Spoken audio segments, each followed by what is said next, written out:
what we can expect tonight from this speech, I think first and foremost, obviously the issue that everybody is always contending with is issues relating to the economy. So just a few points. I have no idea what he's going to talk about, but I imagine that he's going to be talking about making more in the United States right now and bringing costs down. So just a few stats I think are going to be important ahead of the Republican responses to these things. Right now, as far as our economy goes, I know that everybody likes to paint everything as doom and gloom, but wages are up right now.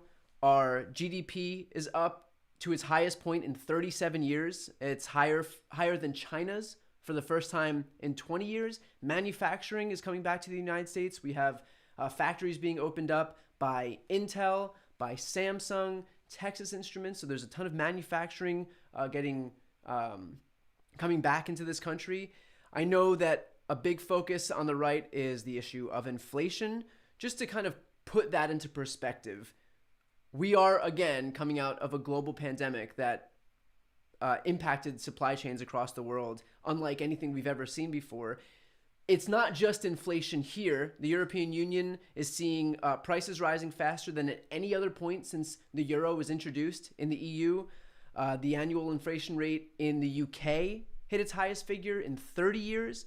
Canada's prices are rising twice as fast as before the pandemic. In Japan, their central bank revised upward its assessment of inflation. So every country across the world is seeing this. So I know that Republicans like to pin this on Joe Biden as if he came in, created a pandemic that started in January of 2021, and that everything that happened prior to that was all of his fault. But this is, again, something that we're contending with across the world. And so the goal then is to contain it as much as possible. And you do that by two things. One is containing the pandemic itself, which this administration has done through getting that vaccine out to every single person who wanted to take it. And at the end of the day, we did see that disparity in vaccination rates between blue counties and red counties. And, they did everything they could to try to encourage people to get vaccinated because the virus doesn't care if you're a Republican or a Democrat. And so it behooves you to get vaccinated regardless of what your political affiliation is. But, at the end of the day, you can lead a horse to water, right? So they got those vaccines available to as many people as possible. And I think that's the important thing.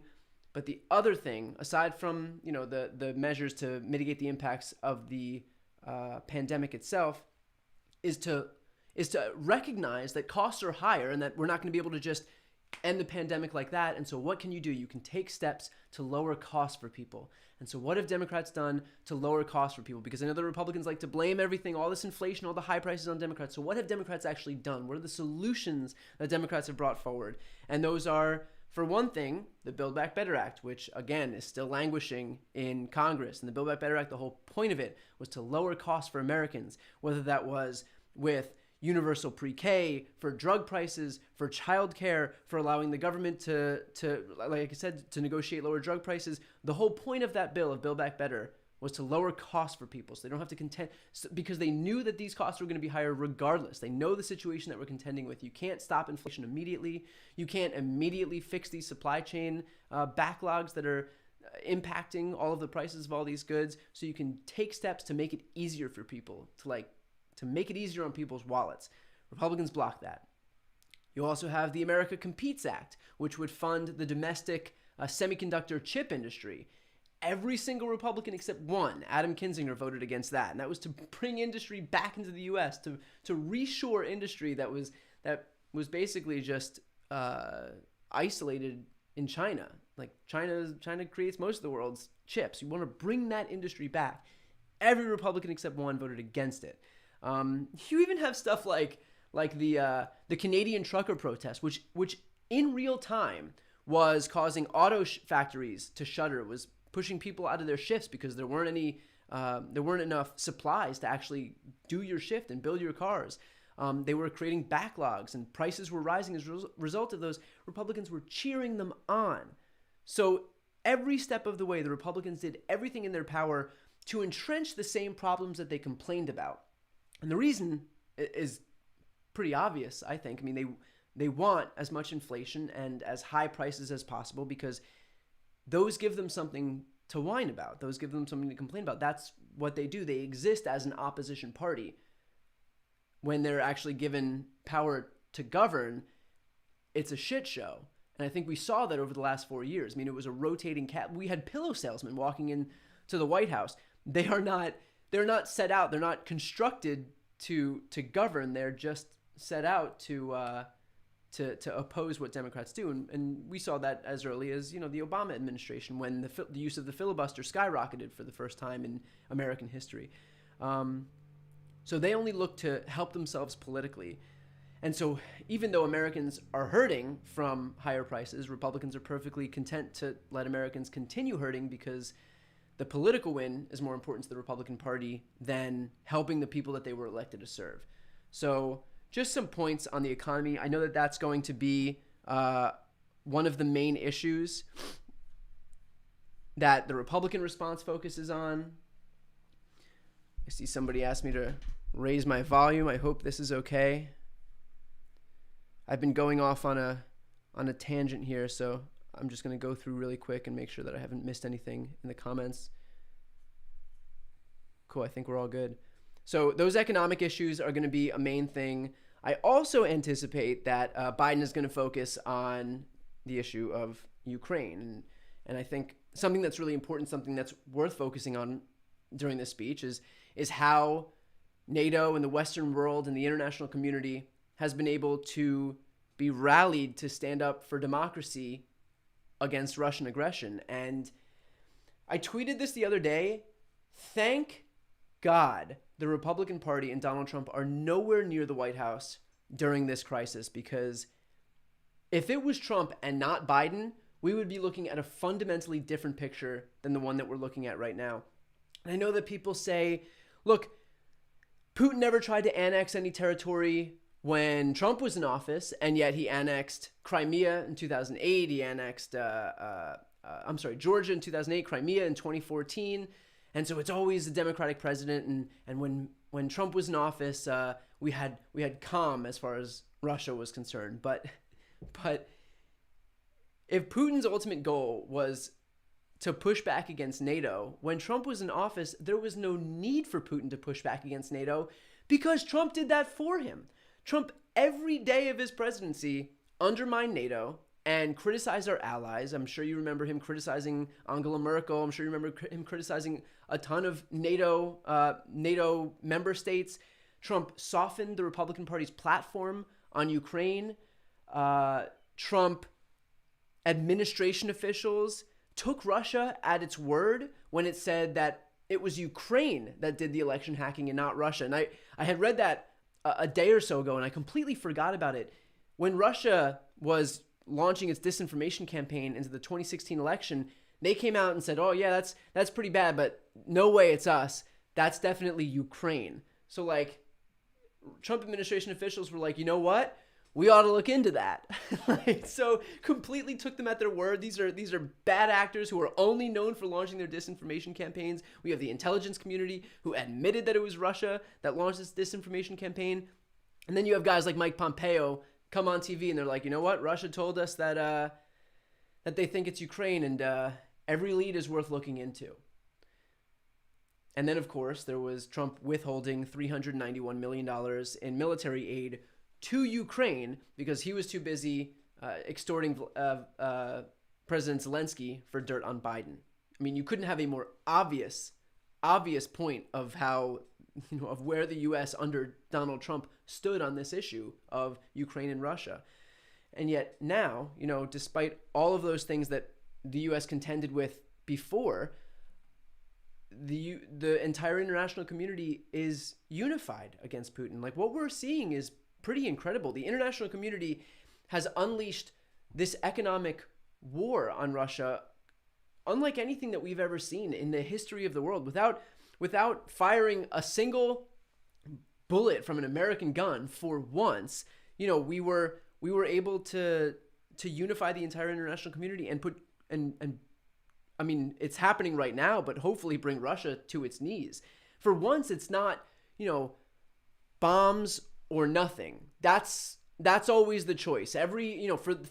For our entire lives, it's always been like, okay, well, we'll have to go in there and kill some people. Or we just do nothing. We're either going to sit on the sidelines and wipe our hands of the entire conflict, or we got to kill some people, right? And for once, this is not the case because of using specifically an approach of diplomacy, of a unified NATO, of an international community that's entirely on the right stage, of an international community that's not siding with Putin, which is exactly what Trump did. Look what we were able to do. They were able to kick Russia out of SWIFT banking system, put sanctions on these Russian banks. I believe it's Sberbank. I believe it's Sberbank was a Russian bank, and its European subsidiaries are either failing or close to failing. Inflation in Russia doubled overnight from 9.5% to 20%. All airspace around the European Union has been closed. The U.S., I believe during Biden's speech tonight, we're going to see him announce that they're closing American airspace to Russian aircrafts. And there's this account on Twitter. There was that teenager who was following Elon Musk's private jet, and like Elon Musk came out and told him, stop posting that. Like you're compromising my safety. And he was like, yeah, totally. I'll stop posting your whereabouts as soon as you give me a Tesla. So I don't know the update on that story. I don't believe that he's gotten a Tesla, but that same kid, that same teenager has actually started a Twitter account where he follows the oligarchs, and one landed in like Teterboro Airport in New Jersey the other day. Another one landed in LA, I believe today. So as soon as we can ramp up those sanctions to prevent these oligarchs from coming into the US, I know that their planes are registered. Their private jets are registered, not in Russia, but their private jets are registered in Germany, so that they have no problem coming in. So as soon as they can like bear down these sanctions and undo all of the loopholes that they've created for themselves to still be able to live life as normal. I mean, the point is to turn up the pressure as much as possible. Aside from that stuff, there has been, of course, the freezing of these people's assets, of the Russian elites, and that's who you want to, again, make feel the pain. Even soccer teams have been banned from international play from FIFA, and I know that seems kind of like trite, but like for a lot of these people, I mean, living in the U.S., we don't really have the same perception of soccer as the rest of the world does. But like, I'd imagine for Europeans, soccer is a combination of every single sport in America rolled into one and then multiplied by like 3. And if there's any Europeans in the comment section here, I would love to know if that assessment is accurate. But taking them out of international play, if the point is to turn up the pressure on Putin and prove to his own people how much of a mistake this one guy unilaterally has made by basically destroying life in Russia. I mean, that's exactly what this is doing. It's, making it really difficult for him to, it's really difficult to continue to run these disinformation campaigns when people are feeling the pain more than any, that doesn't, comport with what they're actually seeing on TV versus the pain that they're feeling in real life, is what I'm trying to say. There were pictures of people that can't even use the subway in Moscow because their Apple Pay and their Google wallets don't work. So the point is to let these people know that, like, as much as humanly possible, without getting into a war with another nuclear power, that what he did was wrong and that this can't be kept up. And if you want to be a pariah state and live completely unto yourself, and your trade is with, your trade is contained to North Korea and China and Brazil, then like go for it, but it's gonna hurt. It's gonna hurt people. And so here's what I had said earlier. Regardless of how much power you have, no one is immune to pressure. And so the point is to just ramp up the pressure as much as humanly possible, because I mean, the point for me is just to see as many Russians as possible turn against Putin. And so all of that is to say, this is only possible because the U.S. and NATO countries and the international community are united in their goal to do this. And I don't think that's something that we would have seen if a Republican was in office. And I'm not just guessing. It's because we saw it. We watched Trump undermine NATO. We watched Trump soften the GOP's platform on Ukraine. We watched Trump take Russian disinformation actors at their word when they said that actually Ukraine was responsible for election hacking. We watched Trump extort President Zelensky, withhold $391 million in desperately needed military aid because he was so desperately concerned about getting dirt on Joe Biden. The whole world revolves around him when he was in office. It is not about anything having to do with protecting democracy. It is about having everything to do with protecting himself and the Republican Party's grip on power. And so, that's what we're contending with here. That's the difference in what we're seeing with a Democratic Party in power and a Republican Party in power. Look how much stronger democracy is around the world right now.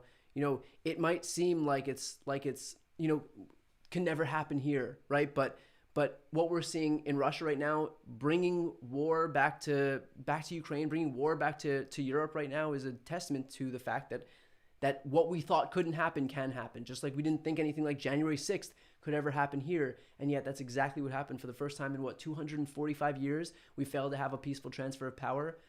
You don't want to be the one saying it could never happen here, all the way up to the point where it's too late and it's already happened here. So, with that said, I think I've covered a lot of the stuff that I want to cover. I do want to chat for a little bit about my interview with President Biden. So if you have questions, throw them in the comments section, and I'll try to answer some questions. Want to try to be like as open as possible about anything that you want to know, because this is different from like NBC going into the White House. This is just like I went with like my crew was 2 people, my friend who's my cinematographer and sound guy, and we just got it done. So yeah, if you have any questions about the Biden interview, throw them in the comments and I'll answer them for you.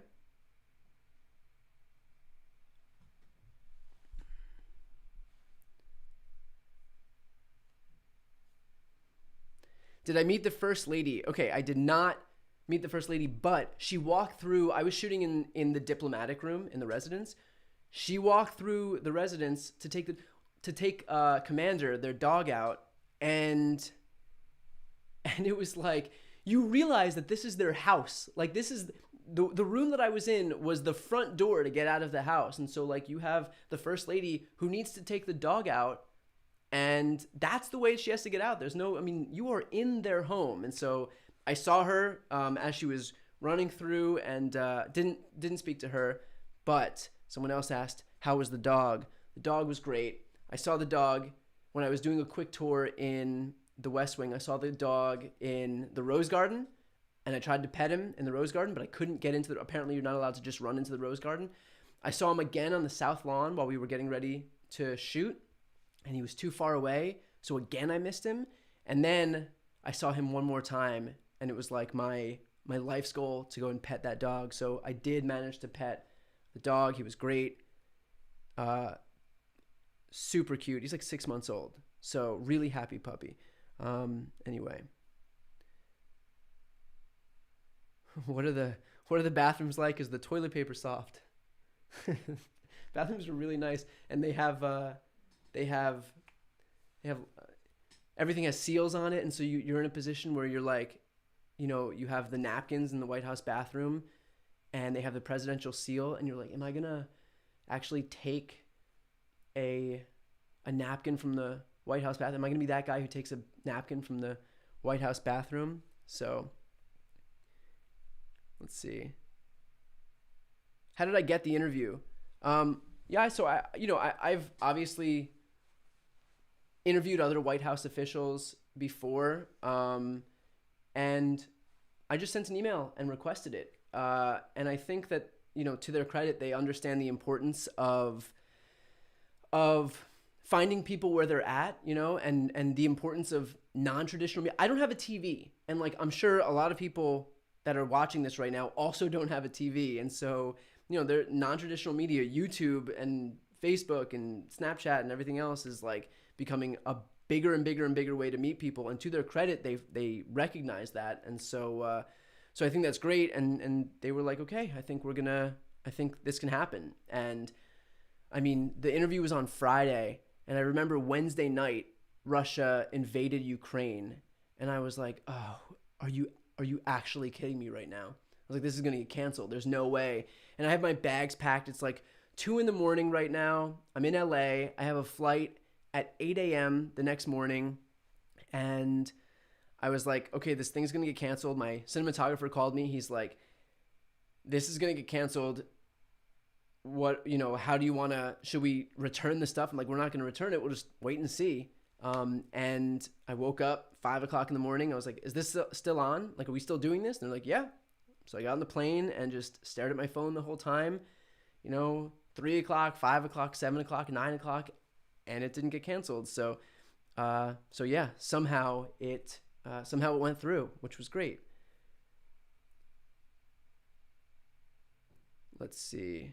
I'll try to answer some more questions. How long did it take from requesting the interview to sitting down with Biden? That's a really interesting question.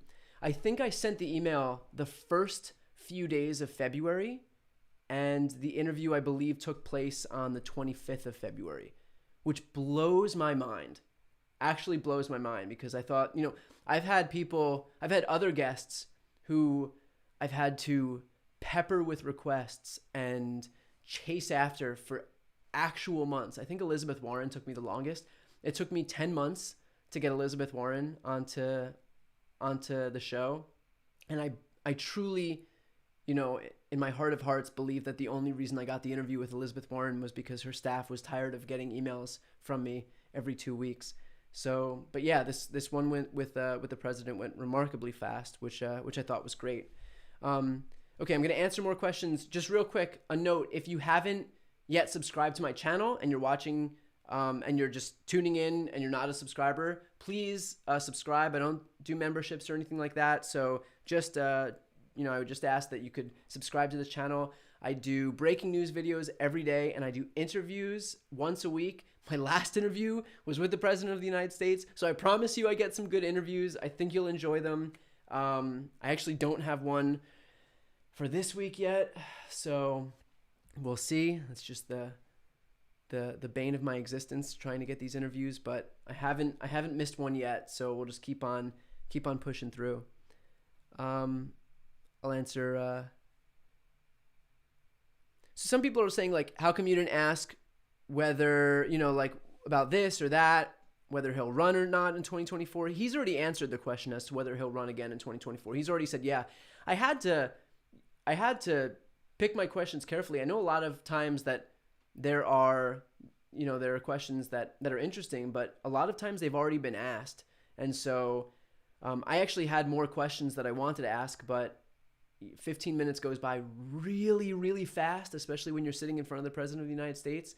And so on the fly, I was just deciding, which questions I wanted to leave by the wayside. I had one question that I was very close to asking, but we ran out of time, and that was, if you could change one thing about your presidency, what would it be? And I thought that would be kind of interesting, because it would give him I think it's important to have a little, like, a little humility in the job. And I don't think that he has any problem with that. I don't think he's like Trump, where he would be like, the only thing I would change is I would just do more me. It would be me more. I would get on TV more, and you want to see more of my tweets. Like, Biden's not like that. And so I think it would have been really interesting to get a candid answer from him about something that he would have changed. But I didn't have enough time for that. Although, ironically, I did chat with him for a few minutes afterwards. And there was a part of me that was like, we're talking for a couple minutes. I probably could have gotten one more question in, but, I don't control his schedule. He controls his schedule. So that's that. A lot of people are saying, asking what I thought when he said, "You're good." And ironically enough, I didn't clock it at the time. I mean, there's a lot going on in your head when you're sitting across from the president in the White House in Washington, D.C. And I didn't actually clock it. There was a lot that I didn't clock. And when I watched the interview back afterwards, even just him walking into the room and saying, "Hey, Brian, how are you?" I thought that was like, I don't know, it's just like kind of cool to hear the president say your name. And so there were little things like that I thought were really interesting. But the "you're good" was something that a lot of people commented on. I didn't clock it at the time, but I thought it was, pretty awesome that he said it. I believe, let's see, that, give me one sec. Let me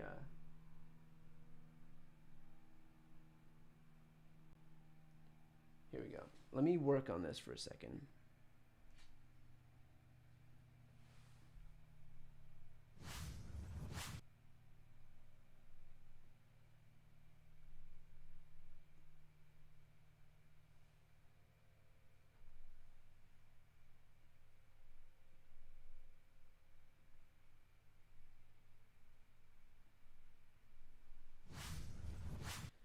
Okay, I think this is starting. So let me just. It's starting in like 20 minutes. I don't even think we'll have audio on this, but that's okay. Yeah, this is just a bunch of politicians milling about right now. State of the Union is going to start in about 20 minutes. So I'll raise the audio once we're there. There's no point in just hearing a bunch of people murmuring. So let me see if there is even audio yet.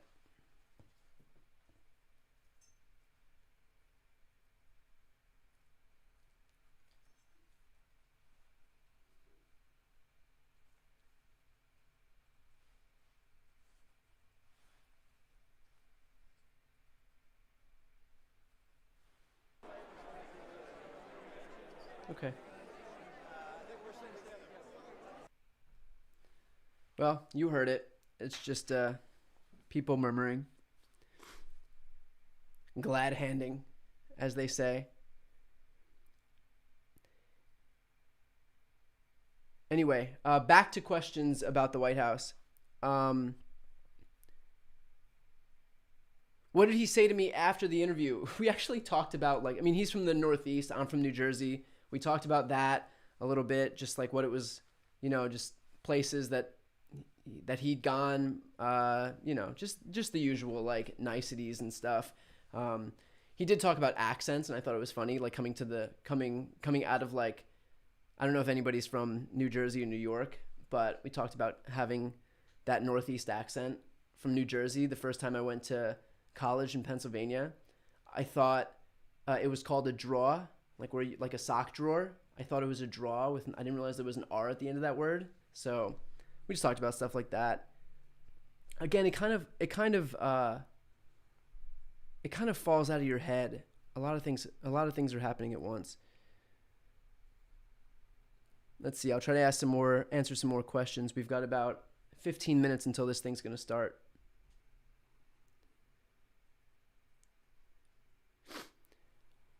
I didn't ask him the process of selecting his Supreme Court nominee, but I asked him why he chose her in particular, and he gave his answer. Again, if you haven't had a chance to watch the interview, I would definitely recommend watching it. It's pinned on the top of my YouTube channel, so you even have time to just open up a new tab and watch it, and you can mute me. It's a 13-minute interview, so you've got time to watch it. It was interesting waking up the next day and seeing my face on Fox News. Hannity was complaining about Biden on one side of the screen, and then on the other side of the screen was me standing there with him, and I thought that was a pretty interesting moment. So let's see.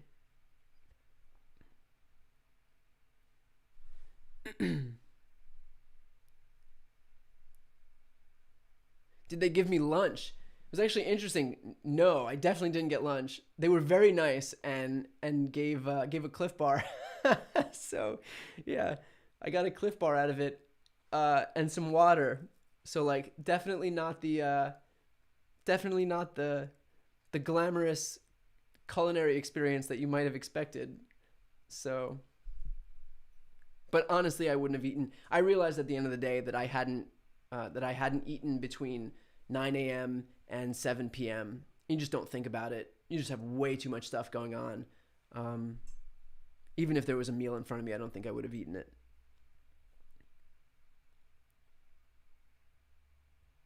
Has anyone reached out to you to interview about the interview? Like a very meta experience. Yeah, I was on Fox LA last night, and that's it. That's it. So I mean, and I think in a different time, it would be a different story. But so much is happening with Ukraine and Russia that I think people just want to talk to national security experts.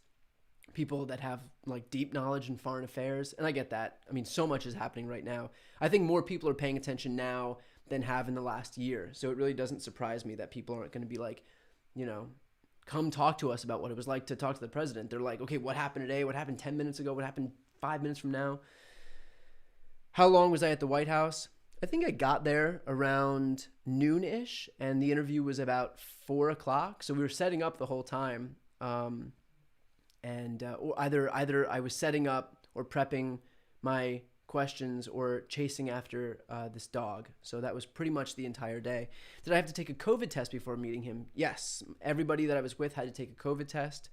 And we had to give enough time for PCR results to come in.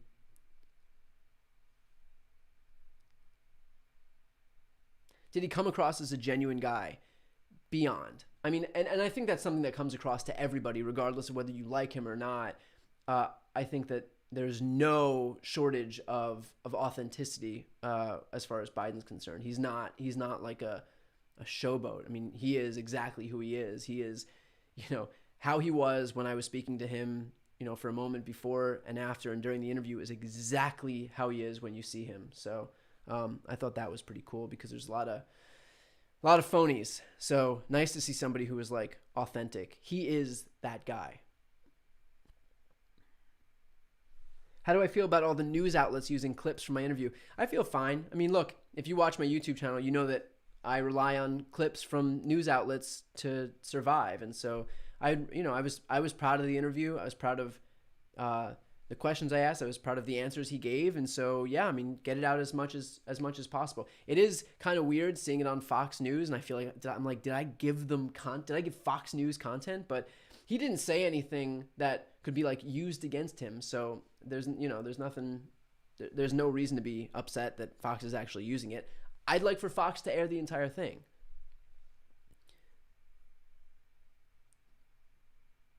If I was offered an interview with Trump, would I take it? Yeah, I would take that. I would take that interview. I would love nothing more than to just ask him, okay, where's the proof of the fraud? That's your biggest thing. That's what you're predicating your entire identity on, that there was fraud in the 2020 election. Where's the proof? Because there were 60 court cases and not a single one in courts proved fraud, including in front of 8 judges who Trump himself appointed. Bill Barr and his own DOJ said there was no fraud. The DHS and their cybersecurity unit said that there was no fraud. It was the most secure election in history. Republican governors and secretaries of state said there was no fraud. There were recounts that proved the exact initial counts. There were audits that again proved the initial counts. Like, at no point was fraud ever put forward. And so if you're going to say something, at least fine, but like prove it. And so where's the proof? And I think that would be a pretty fun interview to get. But I don't think I'm going to get that interview because my head is on my shoulders and not halfway into his colon. So I don't think I'm going to get that interview.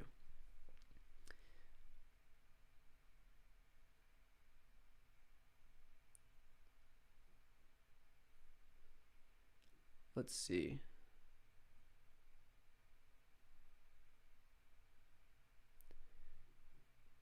I'm looking through if you have questions. Who was my favorite person to interview? I mean, you can't interview the president of the United States and that not be your favorite person to interview. That was a pretty incredible experience. I think the whole thing was just like a pretty remarkable experience to be there. There's not many places that you can go that you just feel like the weight of the place, like I've been to a lot of places, like great places, like impressive and storied and like entrenched in history, and like nothing was like this. Like you just feel, it just has a different feel when you're there, and it's just, yeah, it's kind of hard to explain. Interviewing Blinken would be interesting. Yeah, that would be interesting. Somebody asked me if I was nervous. My heart was pounding so hard that I was with my editor afterwards, and we were looking at the footage, and we were scrubbing through the footage pretty quickly, and like 4 or 8 times speed. So you can see like my movements really quickly. And right in the very beginning, when we were scrolling through, you can see my chest heaving, like, because I was breathing so hard, but I was doing it slowly, so you couldn't see it normally. Like you can't see it in the edit. But when we watched just my coverage and we were going super fast, you could see that I was like, and so we thought that was funny because like I tried to hide how nervous I was, but I remember feeling my heart pounding in my chest, and I was like, I think the first thing, my first question was about Judge Ketanji Brown Jackson. I was like, don't mess up her name, just, you know, because she had just been announced like an hour and a half prior. And so I wasn't prepared to speak about her specifically. And I was like, don't mess up her name. Don't mess up words, you know? So, but then I settled into it and it was like a regular interview. But yeah, I mean, it's high pressure going in there and just like trying not to screw it up. Okay. I think we have this thing starting in a few.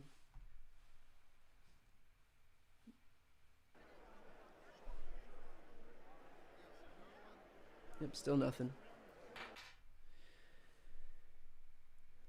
Would I interview Putin? I don't think I would interview Putin. I don't think I would interview. I don't think I would get the opportunity to interview Putin. I would love to interview Zelensky. I think that would be awesome. And in fact, I tried to find some way, like figuring out some way to even get in touch with him today. And I think all the Ukrainian government websites are just bogged down under traffic. So I couldn't even load the page, and so I'm just like, this isn't going to happen. All right, I think we are getting started. The joint session will come to order. The chair appoints as members of the committee on the part of the House to escort the President of the United States into the chambers.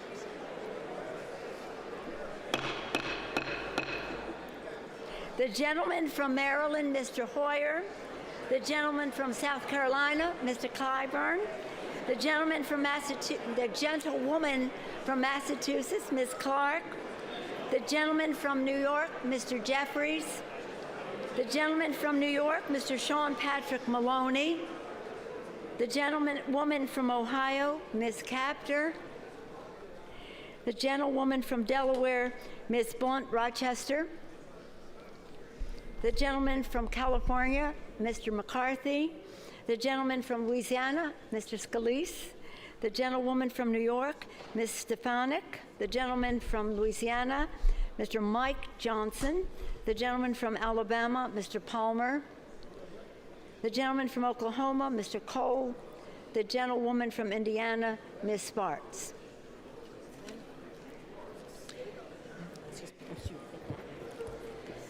The President of the Senate, at the direction of that body, appoints the following senators as members of the Committee on the part of the Senate to escort the President of the United States into the House chamber. The Senator from New York, Mr. Schumer. The Senator from Vermont, Mr. Leahy. The Senator from Illinois, Mr. Durbin. And by the way, before this starts, one more shameless plug. If you haven't yet subscribed to my channel, please subscribe. I don't do memberships or anything like that, but I would really appreciate a subscription. I do breaking news every day, and I do interviews, including with the president. I've interviewed the vice president. I've interviewed Nancy Pelosi, or she's that way. The Senator from Wyoming, Mr. Barrasso. So yeah, please, From Iowa, Ms. Ernst. please subscribe if you haven't yet subscribed. And the Senator from Iowa, Mr. Grassley. The members of the escort committee will exit the chamber through the lobby doors.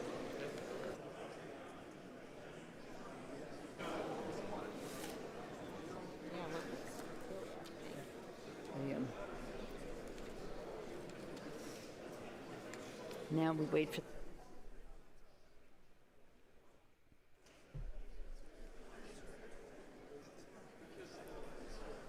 Okay, and as she was saying, now we wait for the president to come in.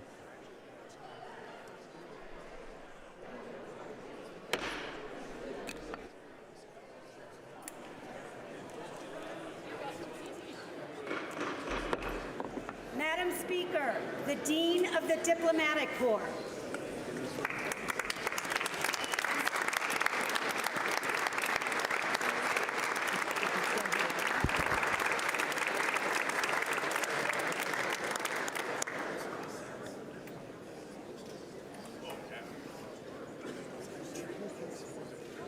cabinet is.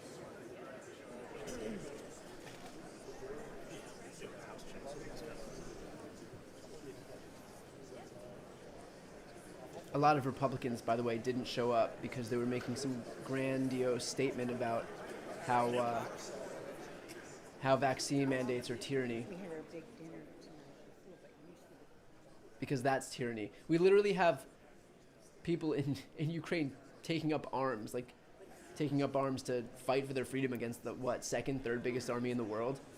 And then you have these Republicans complaining that they have to wear a piece of cloth over their face, or God forbid, have to get a vaccine so that they're protected from a deadly virus if they want to do stuff like go into the State of the Union. That's tyranny.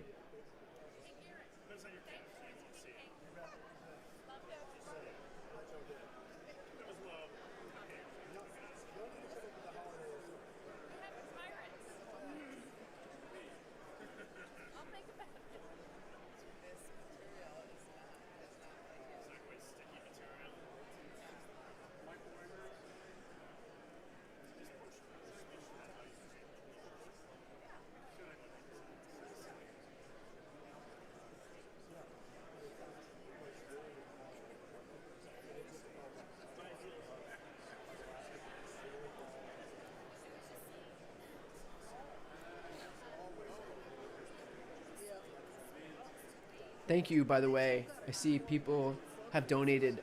Thank you so much. I really appreciate that. And I hope that for people that I haven't specifically responded to, that you know that I appreciate it. So thank you if you've donated stickers or anything like that in the chat. I appreciate it. Yeah, somebody said, scared of a 2-minute COVID test, which I think is funny because, like, that's what it is. And you know these people are all vaccinated, too. Pretending like they're not vaccinated. Like all these Fox News hosts pretending like they're not vaccinated so that they can scare people who are actually vulnerable into not getting vaccinated while they themselves are vaccinated because they have to be to go into their studios. And then those are the people who have exponentially higher death rates than everybody else because they're not vaccinated, because Tucker Carlson told them not to, even though he's at home protected. Madam Speaker, the Chief Justice and Associate Justices of the Supreme Court.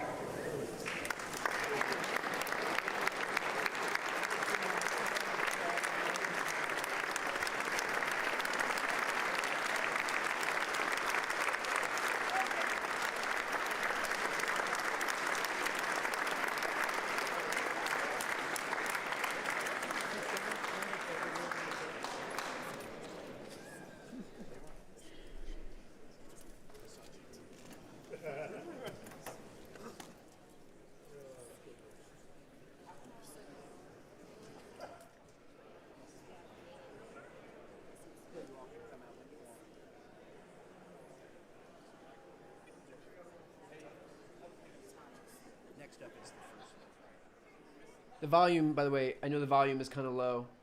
It'll raise up. I think the feed has a low volume just because nothing's happening right now. I'll make sure that you guys can hear it perfectly.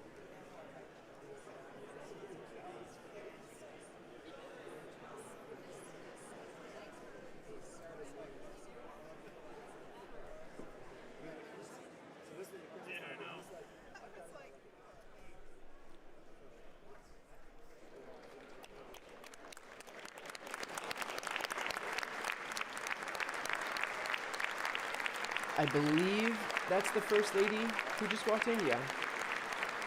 And the First Gentleman, so Joe Biden and Doug Emhoff.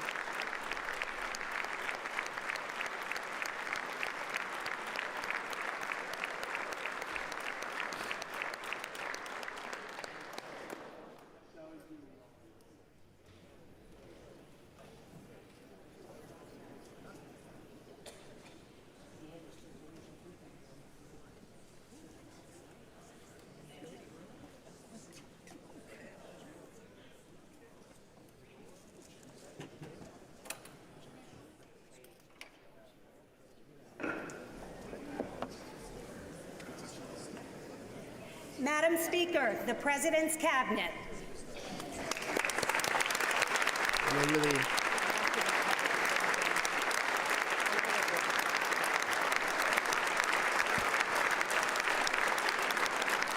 We really tack on the decorum here.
I don't see Jen Psaki.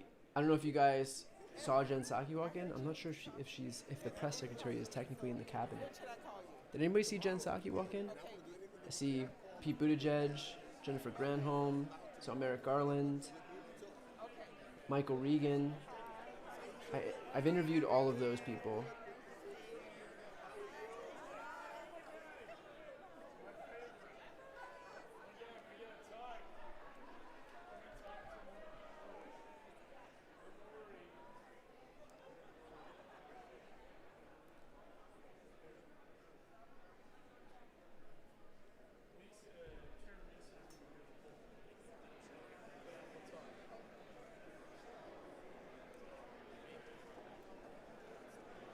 Wait, did somebody see Marjorie Taylor Greene? Oh, is that her in the red? God.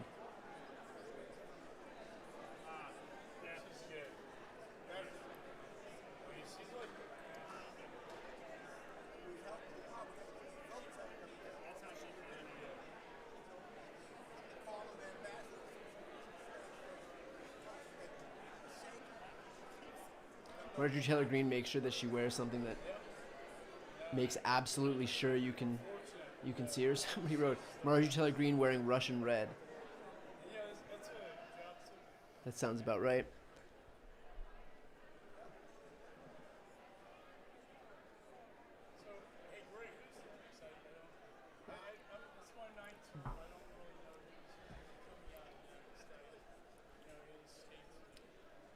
Yes, of course she took a COVID test because she wants to be the center of attention, and avoiding this event would not allow her to be the center of attention.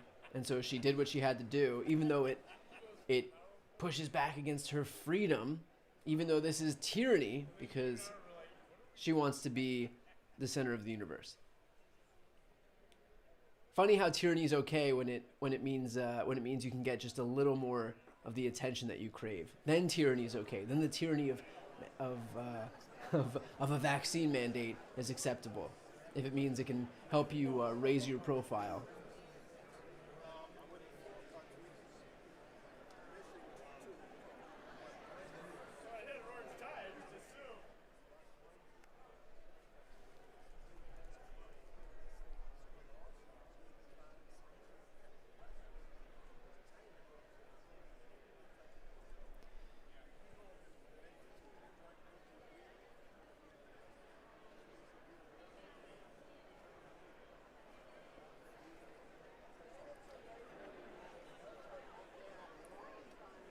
Okay, I believe the next person to come in is the president. I'm 99.9% sure. So stand by.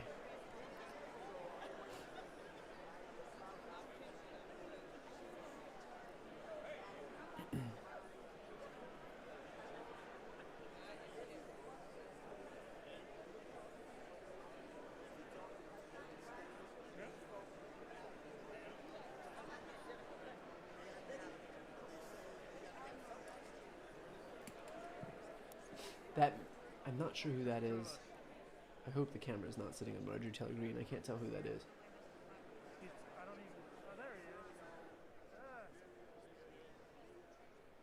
Not sure.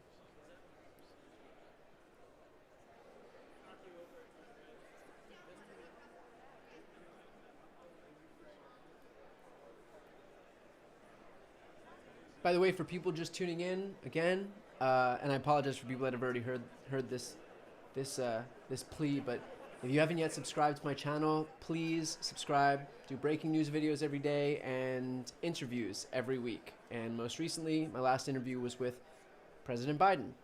That's pinned on the top of my channel. So when you get a chance, just check that out when you can. It made quite a bit of news. It was wild to see that thing translated into 20 different languages. But I guess that's what happens when you talk to the President of the United States.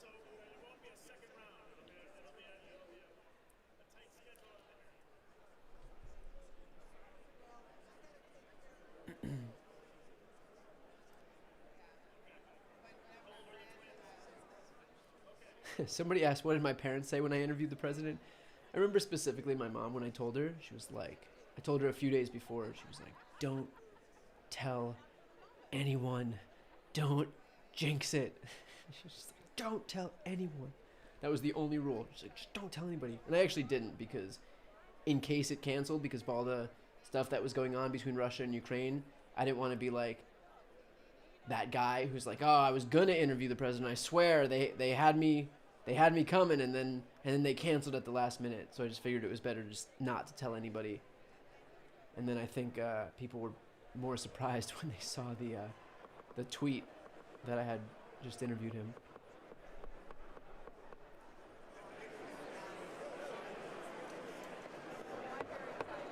There he is.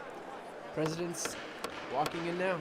Madam Speaker, the President of the United States.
Members of Congress, I have the high privilege and distinct honor of presenting to you the President of the United States.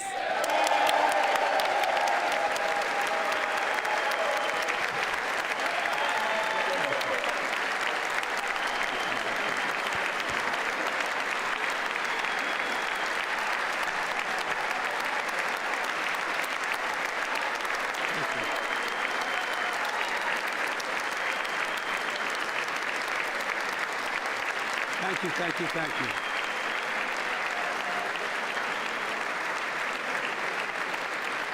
Thank you all very much. Thank you, General. Thank you.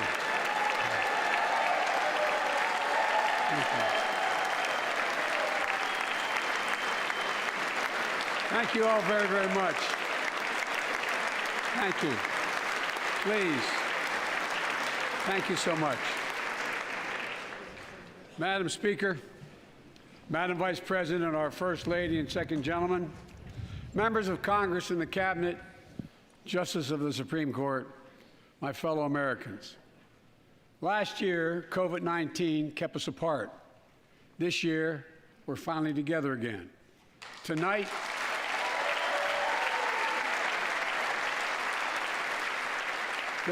we meet as Democrats, Republicans, and Independents, but most importantly, as Americans, with the duty to one another, to America, to the American people, to the Constitution, and an unwavering resolve that freedom will always triumph over tyranny.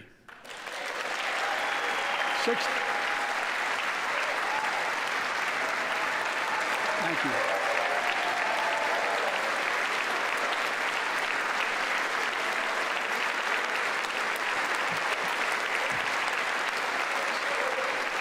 6 days ago, Russia's Vladimir Putin sought to shake the very foundations of the free world, thinking he could make it bend to his menacing ways.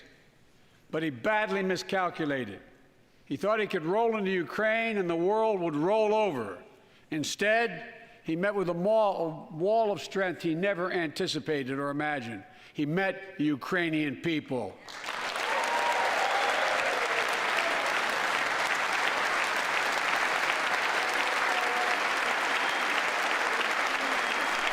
From President Zelensky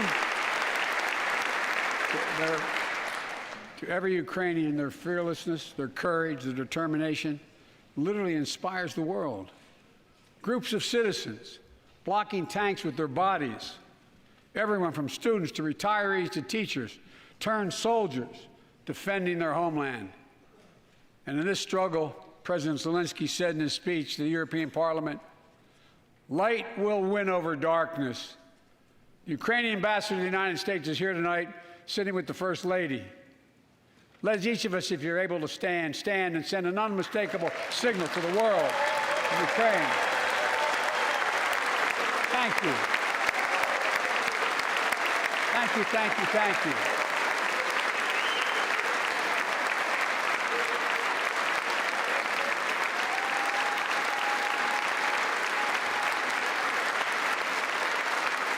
She's bright, she's strong, and she's resolved.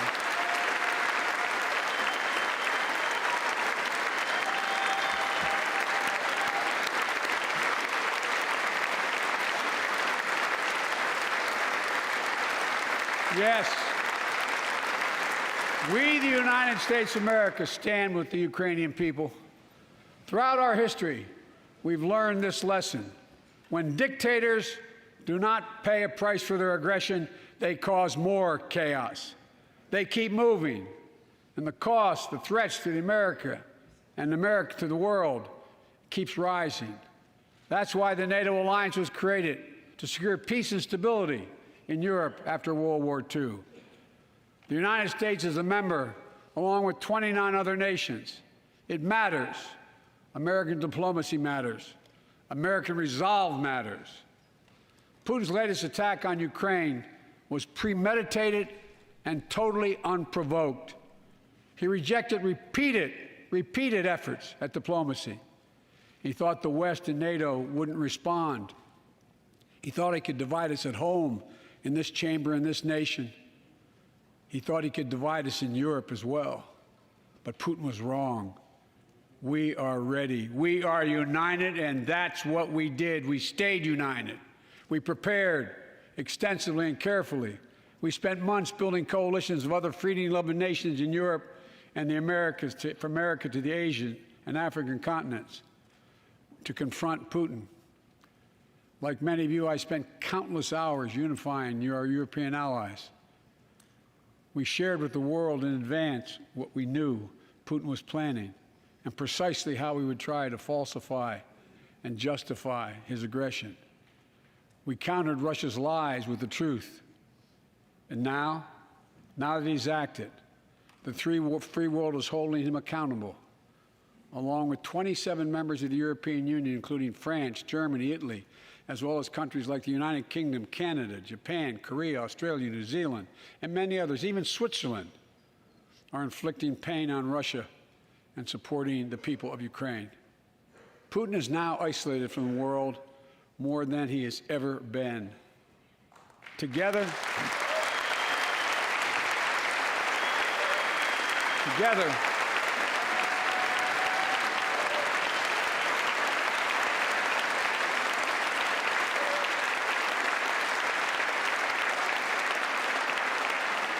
along with our allies, we are right now enforcing powerful economic sanctions.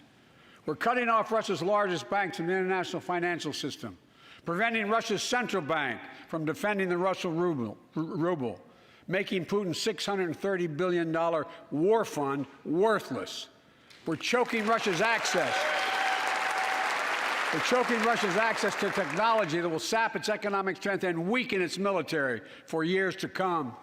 Tonight, I say to the Russian oligarchs and the corrupt leaders who bilked billions of dollars off this violent regime, no more. The United States, I mean it.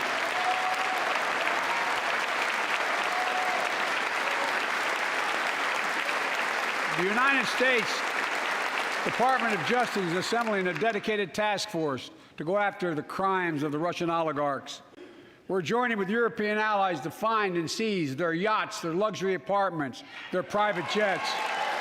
We're coming for your ill-begotten gains. And tonight, I'm announcing that we will join our allies in closing off American airspace to all Russian flights, further isolating Russia and adding additional squeeze on their economy.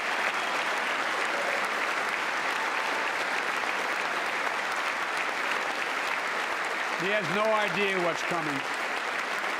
The ruble has already lost 30% of its value. The Russian stock market has lost 40% of its value, and trading remains suspended. The Russian economy is reeling, and Putin alone is the one to blame. Together with our allies, we're providing support to the Ukrainians in their fight for freedom. Military assistance, economic assistance, humanitarian assistance.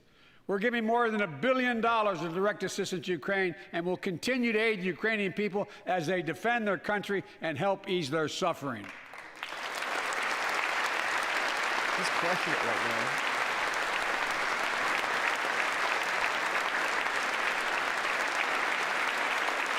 But let me be clear. Our forces are not engaged and will not engage in the conflict with Russian forces in Ukraine. Our forces are not going to Europe to fight Ukraine, but to defend our NATO allies in the event that Putin decides to keep moving west. For that purpose, we have mobilized American ground forces, air squadrons, ship deployments to protect NATO countries including Poland, Romania, Latvia, Lithuania, and Estonia. And as I've made crystal clear, the United States and our allies will defend every inch of territory that is NATO territory with the full force of our collective power. Every single inch.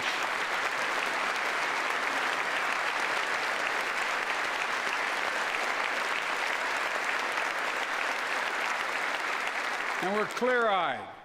The Ukrainians are fighting back with pure courage. But the next few days, weeks, and months will be hard on them. Putin has unleashed violence and chaos, but while he may make gains on the battlefield, he'll pay a continuing high price over the long run. And a pound of Ukrainian people, the proud, proud people, pound for pound, ready to fight with every inch of energy they have. They've known 30 years of independence, have repeatedly shown that they will not tolerate anyone who tries to take their country backwards. To all Americans, I'll be honest with you, as I always promised I would be. A Russian dictator invading a foreign country has cost around the world. And I'm taking robust action to make sure the pain of our sanctions is targeted at the Russian economy, and that we use every tool at our disposal to protect American businesses and consumers. Tonight, I can announce the United States has worked with 30 other countries to release 60 million barrels of oil from reserves around the world. America will lead that effort, releasing 30 million barrels of our own strategic petroleum reserve. And we stand ready to do more if necessary, united with our allies. These steps will help blunt gas prices here at home, but I know news about what's happening can seem alarming to all Americans. But I want you to know we're going to be okay. We're going to be okay. When the history of this era is written, Putin's war in Ukraine will have left Russia weaker and the rest of the world stronger.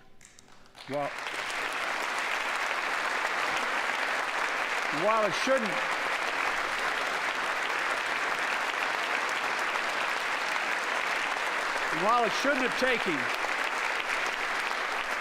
have taken something so terrible for people around the world to see what's at stake, now everyone sees it clearly.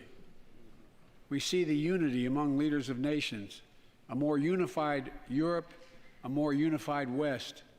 We see unity among the people who are gathering in cities and large crowds around the world, even in Russia, to demonstrate their support for the people of Ukraine. In the battle between democracy and autocracies, democracies are rising to the moment, and the world is clearly choosing the side of peace and security. This is the real test, and it's going to take time.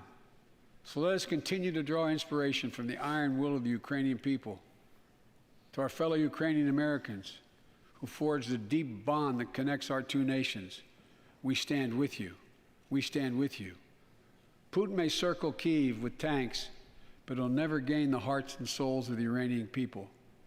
He'll never extinguish their love of freedom, and he will never, never weaken the resolve of the free world.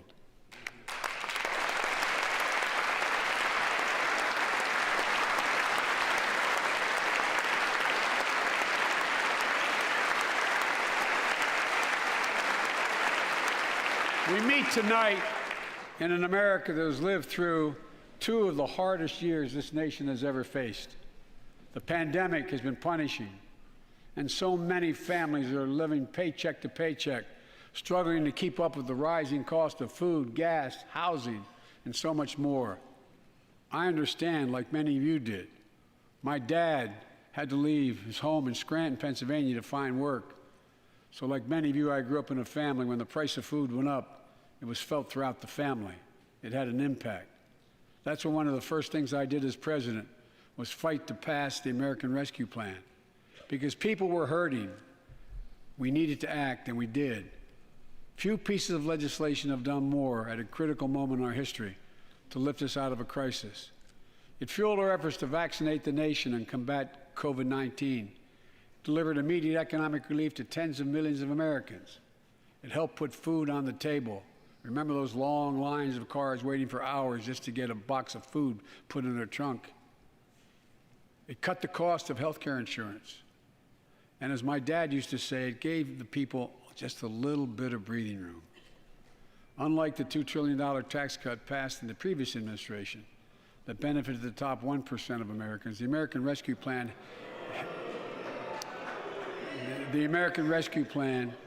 helped working people and left no one behind. Folks,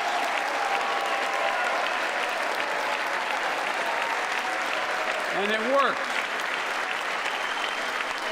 It worked.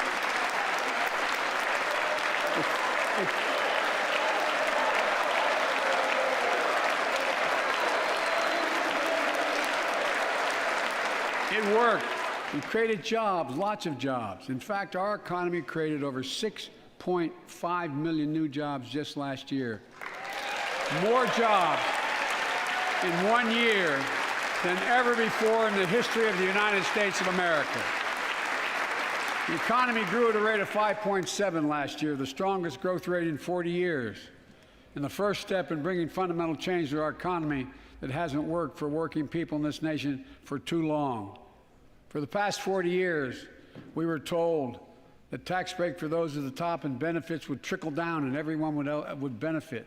But that trickle-down theory led to a weaker economic growth, lower wages, bigger deficits, and a widening gap between the top and everyone else in nearly a century. Look, Vice President Harris and I ran for office and I realize we have fundamental disagreements on this, but ran for office with a new economic vision for America. Invest in America, educate Americans, grow the workforce, build the economy from the bottom up and the middle out, not from the top down, because we know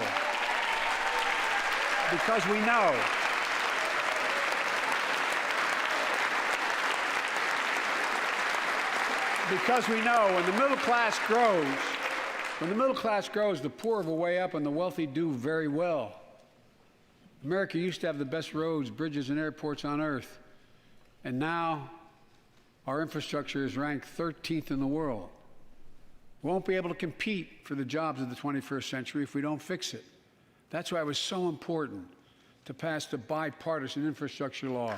And I thank my Republican friends who joined to invest and rebuild America, the single biggest investment in history. It was a bipartisan effort, and I want to thank the members of both parties who worked to make it happen. We're done talking about infrastructure weeks. We're now talking about an infrastructure decade. And look, it's going to transform America, to put us on a path to win the economic competition of the 21st century that we face with the rest of the world, particularly China. I've told Xi Jinping it's never been a good bet to bet against the American people. We'll create good jobs for millions of Americans, modernizing roads, airports, ports, waterways, all across America. And we'll do it to withstand the devastating effects of climate change and promote environmental justice. We'll build a national network of 500,000 electric vehicle charging stations. Begin to replace the poisonous lead pipes so every child, every American has clean water to drink at home and at school. We're going to provide affordable, high-speed internet for every American, rural, suburban, urban, and tribal communities. 4,000 projects have already been announced. Many of you have announced them in your districts. And tonight, I'm announcing that this year, we will start fixing over 65,000 miles of highway and 1,500 bridges in disrepair. And folks,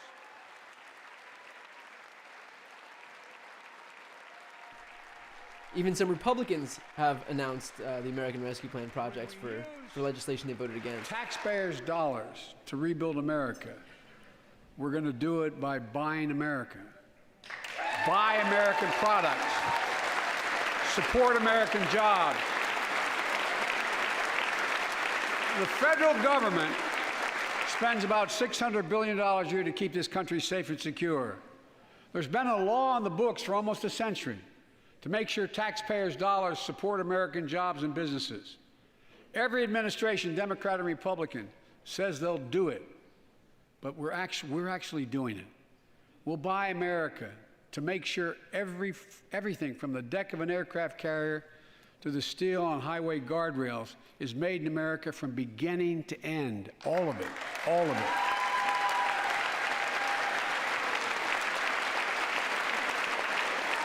But folks, to compete for the jobs of the future, we also need a level playing field with China and other competitors. That's why it's so important to pass the Bipartisan Innovation Act sitting in Congress that will make record investments in emerging technologies and American manufacturing. We used to invest almost 2% of our GDP in research and development. We don't now. China is. Let me give you one example why it's so important to pass. If you travel 20 miles east of Columbus, Ohio, you'll find 1,000 empty acres of land. It won't look like much, but if you stop and look closely, you'll see a field of dreams, the ground on which America's future will be built. That's where Intel, the American company that helped build Silicon Valley, is going to build a $20 billion semiconductor megasite, up to 8 state-of-the-art factories in one place, 10,000 new jobs. And in those factories, the average job about $135,000 a year. Some of the most sophisticated manufacturing in the world to make computer chips the size of a fingertip that power the world in everyday lives. From smartphones, technology, the internet, technology is yet to be invented. But that's just the beginning. Intel CEO Pat Gelsinger, who was here tonight, I don't know where Pat is. Pat, there you go, Pat, stand up.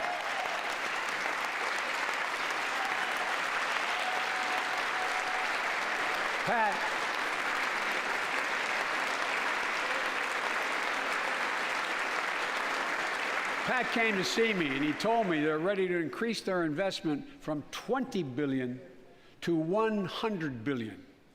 That would be the biggest investment in manufacturing in American history.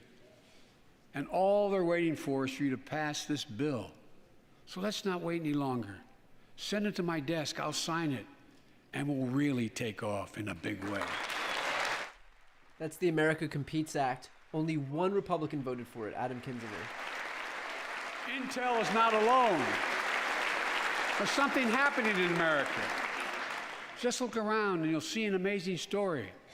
The rebirth of pride that comes from stamping products made in America.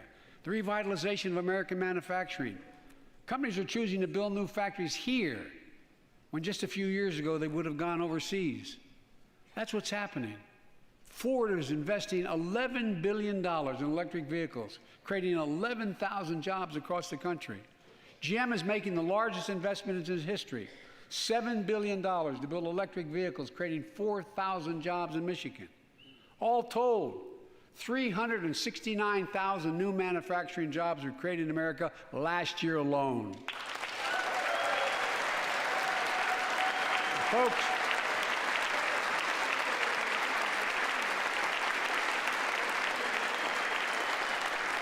powered by people I've met like JoJo Burgess from generations of union steelworkers in Pittsburgh, who's here with us tonight. Where are you, JoJo? There you go. Thanks, buddy. As Ohio Senator Sherrod Brown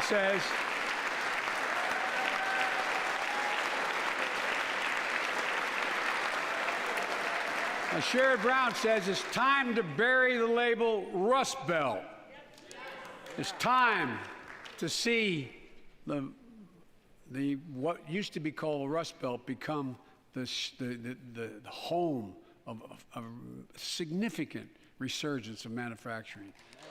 And with all the bright spots in our economy, record job growth, higher wages, too many families are struggling to keep up with their bills.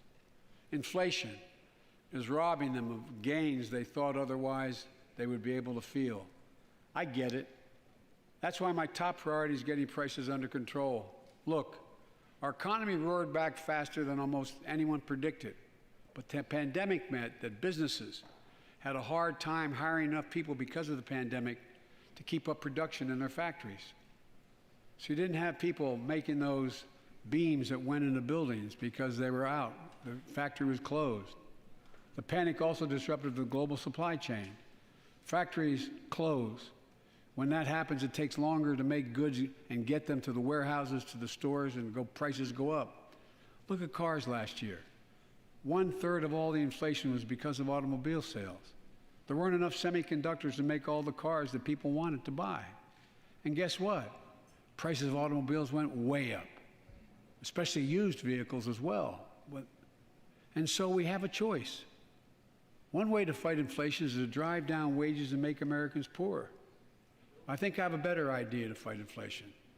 Lower your costs, not your wages. And folks,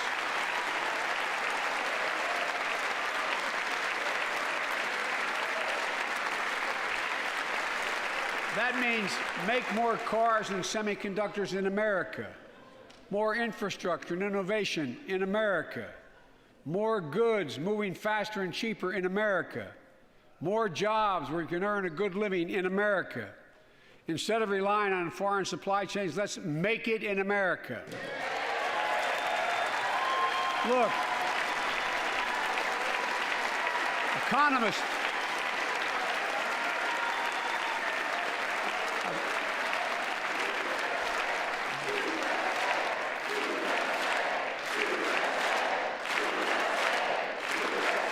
economists call this increasing the productive capacity of our economy. I call it building a better America. My plan to fight inflation will lower your costs and lower the deficit. 17 Nobel laureates in economics said my plan will ease long-term inflationary pressures. Top business leaders, and I believe most Americans support the plan. And here's the plan. First, cut the cost of prescription drugs. We pay more for the same drug produced by the same company in America than any other country in the world. Just look at insulin. 1 in 10 Americans has diabetes. In Virginia, I met a 13-year-old boy, the handsome young man standing up there, Joshua Davis. He and his dad both have type 1 diabetes, which means they need insulin every single day. Insulin costs about $10 a vial to make. That's what it costs the pharmaceutical company. But drug companies charge families like Joshua and his dad up to 30 times that amount. I spoke with Joshua's mom. Imagine what it's like to look at your child who needs insulin to stay healthy and have no idea how in God's name you're going to be able to pay for it. What it does to your family, but what it does to your dignity, your ability to look your child in the eye, to be the parent you expect yourself to be. I really mean to think about that. That's what I think about. You know, yesterday, Joshua's here tonight, but yesterday was his birthday. Happy birthday, buddy, by the way. For Joshua and 200,000 other young people with type 1 diabetes, let's cap the cost of insulin at $35 a month so everyone can afford it. And drug companies will do very, very well, their profit margin. While we're at it, I know we have great disagreements on this floor with this. Let's let Medicare negotiate the price of prescription drugs.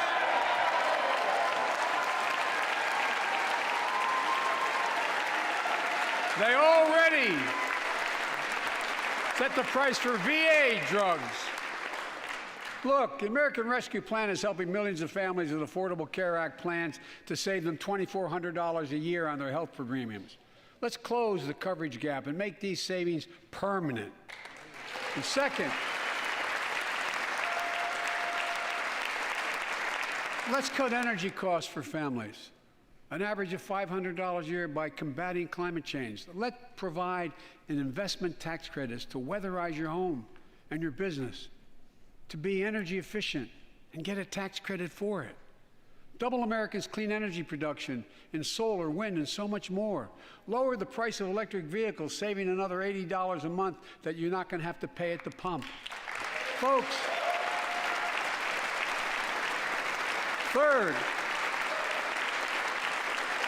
the third thing we can do to change the standard of living for hardworking folks is cut the cost of child care. Cut the cost of child care. Folks, if you live in a major city in America, you pay up to $14,000 a year for child care per child. I was a single dad for 5 years, raising 2 kids. I had a lot of help, though. I had a mom, a dad, a brother, and a sister that really helped. But middle class and working folks shouldn't have to pay more than 7% of their income to care for the young children. My plan would cut the cost of child care in half for most families and help parents, including millions of women who left the workforce during the pandemic because they couldn't afford child care, to be able to get back to work, generating economic growth. But my plan doesn't stop there. It also includes home and long-term care, more affordable housing, pre-K for 3- and 4-year-olds. All these will lower costs for families. And under my plan, nobody, let me say this again, nobody earning less than $400,000 a year will pay an additional penny in new taxes. Not a single penny. He's crushing the speech so far. I may be wrong, but my guess is if we took a secret ballot in this floor, that we'd all agree that the present tax system ain't fair. We have to fix it. I'm not looking to punish anybody, but let's make corporations and wealthy Americans start paying their fair share. Look, last year,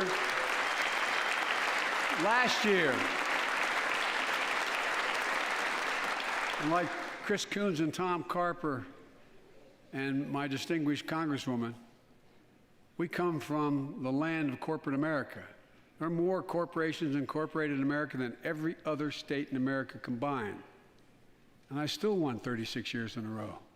The point is, even they understand they should pay just a fair share. Last year, 55 of the Fortune 500 companies earned $40 billion in profit and paid zero in federal taxes. Now look, it's not fair. That's why I proposed a 15% minimum tax rate for corporations. We've got, and that's why in the G7 and other meetings overseas, we're able to put together, I was able to be somewhat helpful, 130 countries agree on a global minimum tax rate. So companies can't get out of paying their taxes at home by shipping jobs and factories overseas. It'll raise billions of dollars. That's why I propose closing loopholes for the very wealthy who pay a lower tax rate than a teacher and a firefighter. So that's my plan, but we'll go more detail later. We will grow the economy, lower the cost of families. So what are we waiting for? Let's get this done. We all know we've got to make changes. Folks,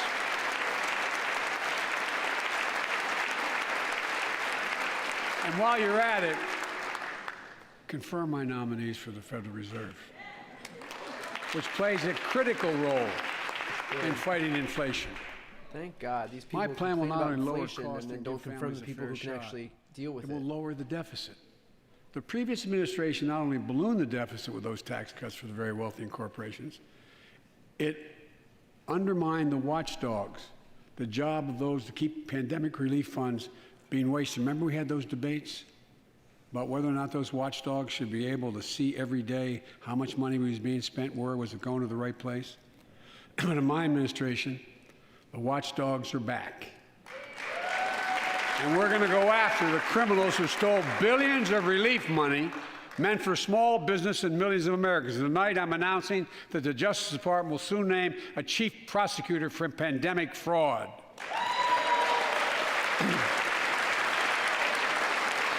And look,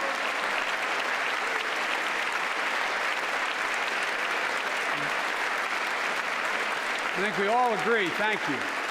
By the end of this year, the deficit will be down to less than half of what it was before I took office. The only president ever to cut the deficit by more than $1 trillion in a single year. Lowering your cost also meant demanding more competition. I'm a capitalist, but capitalism without competition is not capitalism. Capitalism without competition is exploitation. It drives up profits.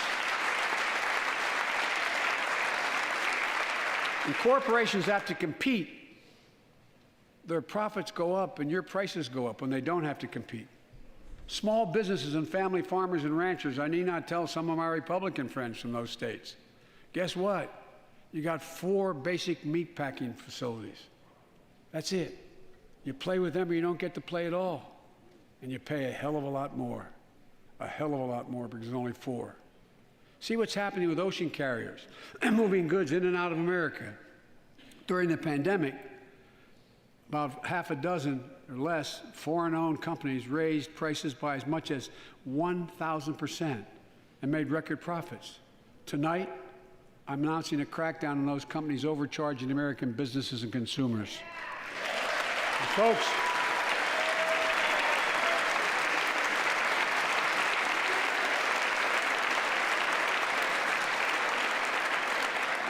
And as Wall Street firms take over more nursing homes, quality in those homes has gone down and costs have gone up. That ends on my watch.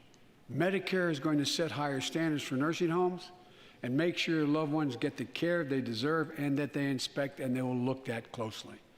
We're also going to cut costs to keep the economy going strong and giving workers a fair shot, provide more training and apprenticeships, hire them based on skills, not just their degrees. Let's pass the Paycheck Fairness Act and paid leave. Raise the minimum wage to $15 an hour and extend the child tax credit so no one has to raise a family in poverty. Let's increase Pell Grants, increase our historic support for HBCUs, and invest in what Jill, our First Lady who teaches full-time, calls America's best-kept secret, community colleges. Look, let's pass the PRO Act. When a majority of workers want to form a union, they shouldn't be able to be stopped. When we invest in our workers and we build an economy from the bottom up and the middle out together, we can do something we haven't done in a long time, build a better America. For more than 2 years, COVID has impacted every decision in our lives and the life of this nation. And I know you're tired, frustrated, and exhausted. That doesn't even count the close to 1 million people who sit at a dining room table or a kitchen table and look at an empty chair because they lost somebody. But I also know this, because of the progress we've made, because of your resilience and the tools that we have been provided by this Congress, tonight I can say we're moving forward safely back to more normal routines. We've reached a new moment in the fight against COVID-19, where severe cases are down to a level not seen since July of last year. Just a few days ago, the Center for Disease Control and Prevention issued a new mask guidelines.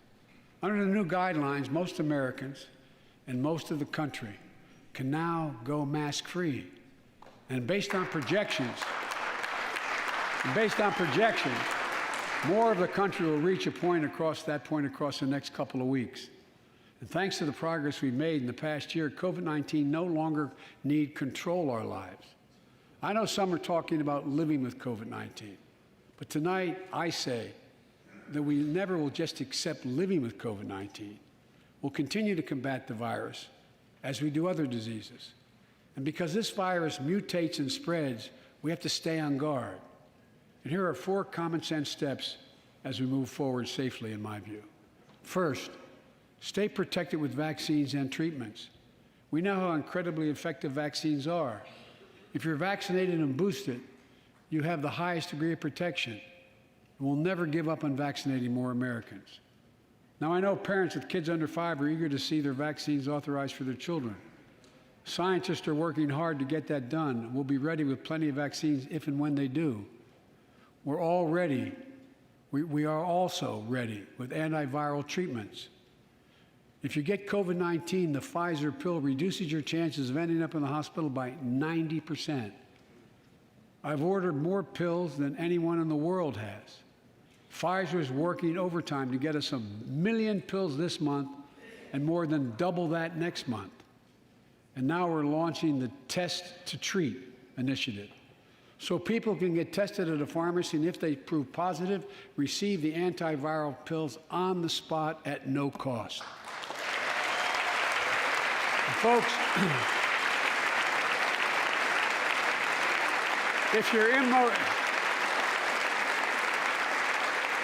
immunocompromised or have some other vulnerability, we have treatments and free high-quality masks. We're leaving no one behind or ignoring anyone's needs as we move forward. On testing, we've made hundreds of millions of tests available, and you can order them for free to your doorstep. And we've already ordered free tests. If you already ordered free tests tonight, I'm announcing you can order another group of tests. Go to covidtest.gov starting next week, and you can get more tests. Second, we must prepare for new variants. Over the past, we've gotten much better at detecting new variants. If necessary, we'll be able to develop new vaccines within 100 days instead of maybe months or years. And if Congress provides the funds we need, we'll have new stockpiles of tests, masks, pills ready if needed. I can't promise a new variant won't come, but I can promise you we'll do everything within our power to be ready if it does. Third,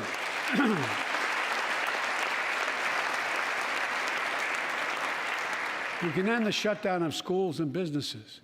We have the tools we need. It's time for America to get back to work and fill our great downtowns again with people. People working from home can feel safe and begin to return to their offices. We're doing that here in the federal government. The vast majority of federal workers will once again work in person. Our schools are open. Let's keep it that way. Our kids need to be in school.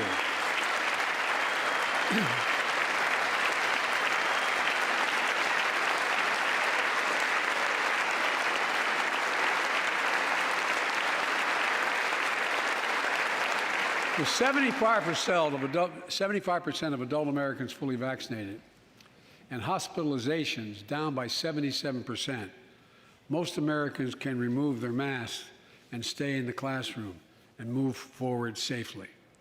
We achieved this because we provided free vaccines, treatments, tests, and masks. Of course, continuing this costs money, so I'll not surprise you. I'll be back to see you all. And I'm going to soon send a request to Congress. The vast majority of Americans have used these tools and may want again. We may need them again, so I expect Congress, and I hope you'll pass that quickly. Fourth, we'll continue vaccinating the world. We've sent 475 million vaccine doses to 112 countries, more than any nation on earth. We won't stop because you can't build a wall high enough to keep out a vaccine. The vaccine can stop the spread of these diseases. You know, we've lost so much in COVID-19. Time with one another. The worst of all, the loss of life. Let's use this moment to reset. So stop looking at COVID as a partisan dividing line. See it for what it is, a god-awful disease. Let's stop seeing each other as enemies and start seeing each other for who we are, fellow Americans. Look,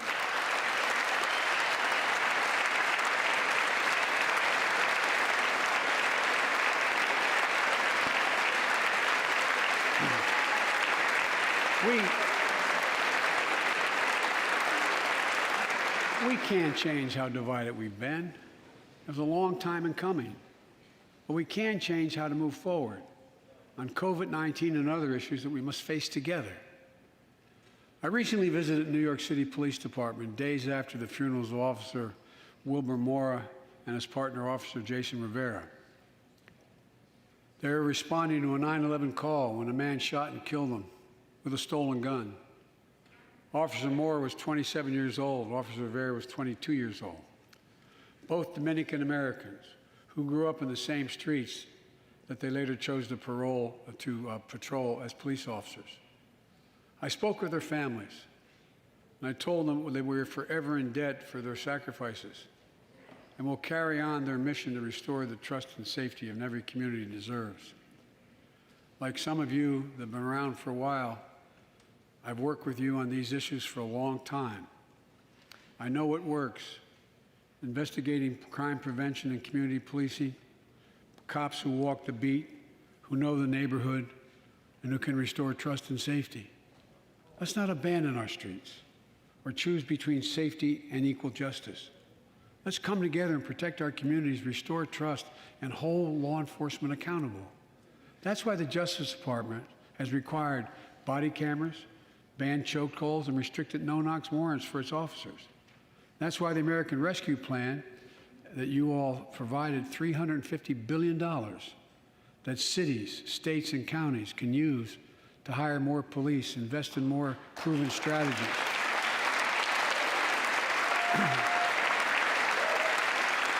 Proven strategies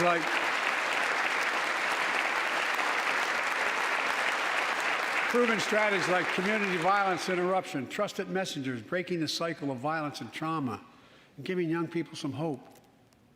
We should all agree the answer is not to defund the police, it's to fund the police. Fund them. Fund them. The Republicans are not going to like that line. There goes all those attack ads. Fund them with resources and training. Resources and training they need to protect our communities. I ask Democrats and Republicans alike to pass my budget and keep our neighborhoods safe. And we'll do everything in my power to crack down on gun trafficking of ghost guns that you can buy online, assemble at home, no serial numbers, can't be traced. I ask Congress to pass proven measures to reduce gun violence. Pass universal background checks. Why should anyone on the terrorist list be able to purchase a weapon? Why? Why? And folks, ban assault weapons with high-capacity magazines that hold up to 100 rounds. You think the deer are wearing Kevlar vests? Look, repeal the liability shield that makes gun manufacturers the only industry in America that can't be sued. The only one. Imagine had we done that with the tobacco manufacturers. These laws don't infringe on the Second Amendment. They save lives. The most fundamental right in America is the right to vote and have it counted. And look, it's under assault. In state after state, new laws have been passed. Not only to suppress the vote, we've been there before, but to subvert the entire election. We can't let this happen. Tonight I call on the Senate to pass the Freedom to Vote Act, pass the John Lewis Act, Voting Rights Act. And while you're at it, pass the Disclose Act so Americans know who's funding our election. Look, tonight, I'd like to honor someone who dedicated his life to serve this country. Justice Breyer, an Army veteran, constitutional scholar, retiring Justice of the United States Supreme Court. Justice Breyer, thank you for your service. Thank you, thank you, thank you. I mean it. Get up, stand, let them see you. Thank you.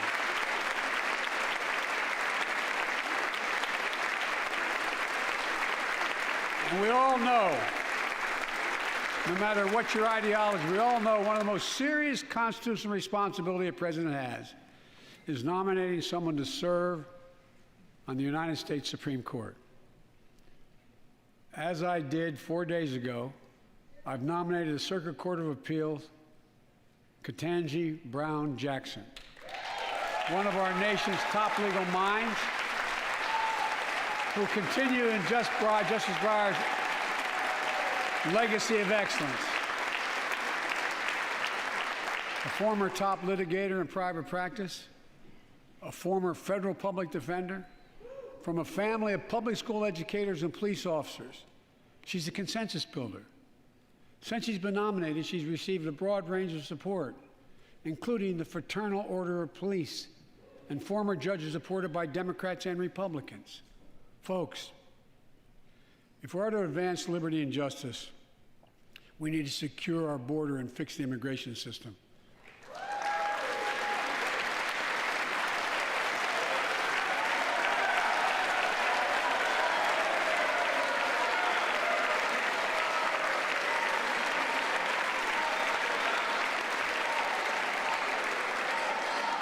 And as you might guess, I think we can do both. At our border, we've installed new technology like cutting-edge scanners to better detect drug smuggling. We've set up joint patrols with Mexico and Guatemala to catch more human traffickers. We're putting in place dedicated immigration judges in a significant larger number so families fleeing persecution and violence can have their cases heard faster, and those who don't legitimately hear can be sent back. We're screening, we're securing commitments and supporting partners in South and Central America to host more refugees and secure their own borders. We can do all this while keeping lit the torch of liberty that has led a generation of immigrants to this land, my forebears and many of yours. Provide a pathway to citizenship for dreamers, those with temporary status, farm workers, essential workers. Revise our laws so businesses have workers they need and families don't wait decades to reunite. It's not only the right thing to do, it's economically smart thing to do. That's why the immigration reform is supported by everyone from labor unions to religious leaders to the U.S. Chamber of Commerce. Let's get it done once and for all. Folks,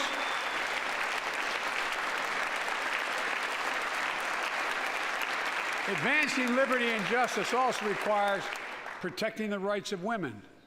The constitutional right affirmed by Roe v. Wade, standing precedent for half a century, is under attack as never before.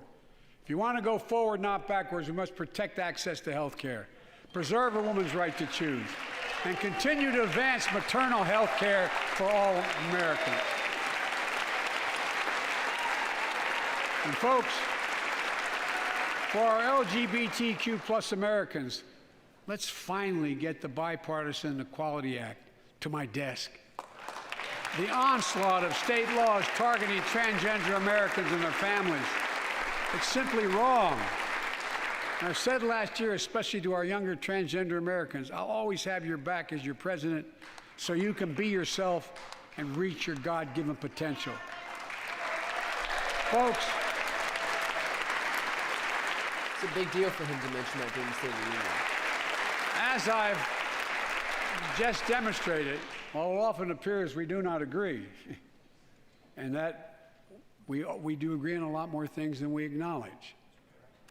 I signed 80 bipartisan bills into law last year, from preventing government shutdowns, to protecting Asian Americans from still too common hate crimes, to reforming military justice, and will soon be strengthening the Violence Against Women Act that I first wrote 3 decades ago. And it's important. It's important for us to show the nation we can come together and do big things. So tonight I'm offering a unity agenda for the nation. 4 big things we can do together, in my view. First, beat the opioid epidemic. There's so much we can do. Increase funding for prevention, treatment, harm reduction, and recovery. Get rid of outdated rules and stop doctors prescribing treatments. Stop the flow of illicit drugs by working with state and local law enforcement to go after the traffickers. And if you're suffering from addiction, you should know you're not alone. I believe in recovery, and I celebrate the 23 million Americans in recovery. Second, let's take on mental health, especially among our children whose lives and education have been turned upside down. The American Rescue Plan gave schools money to hire teachers and help students make up for lost learning.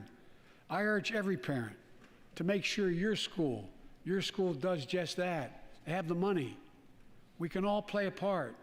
Sign up to be a tutor or a mentor.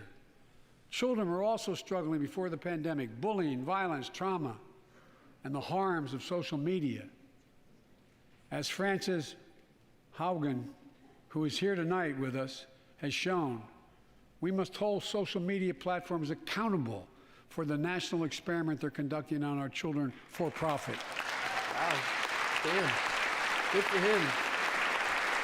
Taking aim at Facebook. Folks, thank you.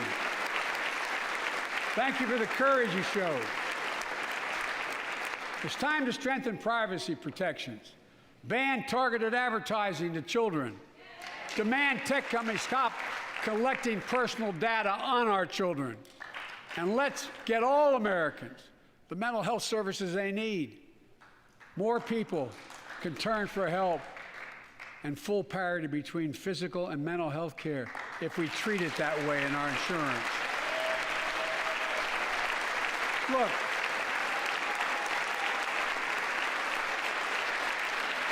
the third piece of that agenda is support our veterans. Veterans are the backbone and the spine of this country. They're the best of us. I've always believed that we have a sacred obligation to equip those we send to war and care for those in their family when they come home. My administration is providing assistance in job training, housing, and now helping lower-income veterans get VA care debt-free. And our troops in Iraq and Afghanistan have faced many dangers. one being stationed at bases breathing in toxic smoke from burn pits. Many of you have been there. I've been in and out of Iraq and Afghanistan over 40 times. These burn pits that incinerate waste, the waste of war, medical and hazardous material, jet fuel, and so much more. And they come home, many of the world's fittest and best trained warriors in the world. Never the same. Headaches, numbness, dizziness. A cancer that would put them in a flag-draped coffin. I know.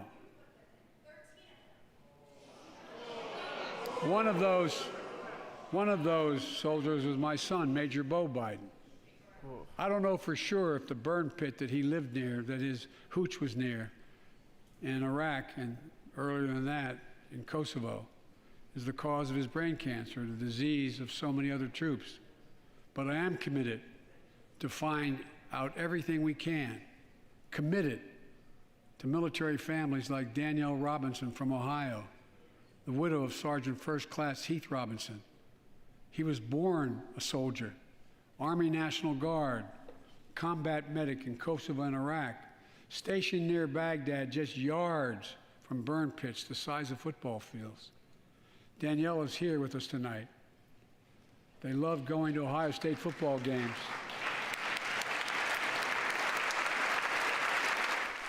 That was Lauren Boebert who yelled at Biden while he was discussing his son who died of cancer. That's who Lauren Boebert is, right there. That sums the whole thing up. Lauren Boebert. And he loved building Legos with their daughter. But cancer from prolonged exposure to burn pits ravaged Heath's lungs and body. Danielle says Heath was a fighter to the very end. He didn't know how to stop fighting, and neither did she. Through her pain, she found purpose to demand that we do better. Tonight, Danielle, we are going to do better. The VA is pioneering new ways of linking toxic exposure to disease, already helping more veterans get benefits. And tonight, I'm announcing we're expanding eligibility to veterans suffering from 9 respiratory cancers. I'm also calling on Congress to pass a law to make sure veterans devastated by toxic exposure in Iraq and Afghanistan finally get the benefits and the comprehensive health care they deserve.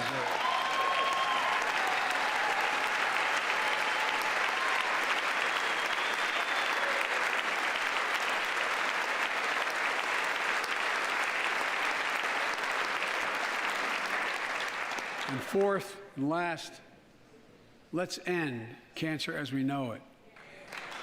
This is personal.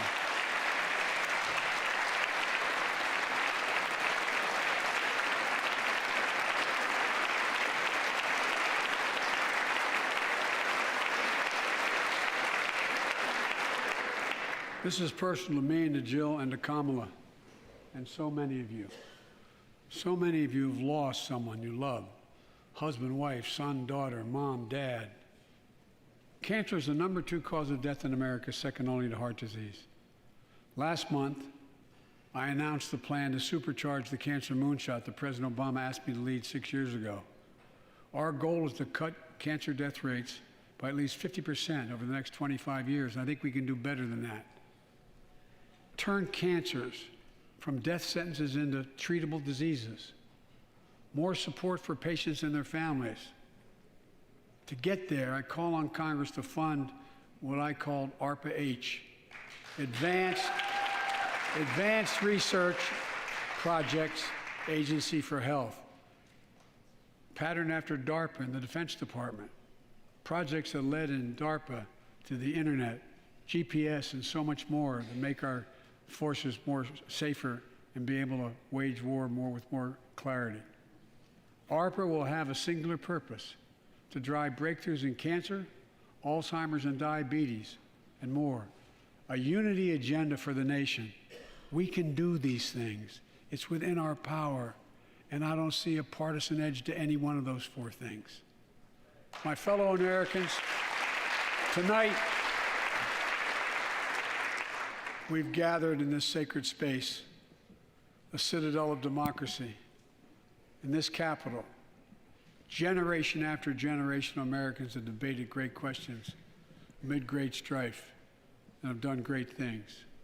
We fought for freedom, expanded liberty, debated totalitarianism and terror. We built the strongest, freest, and most prosperous nation the world has ever known.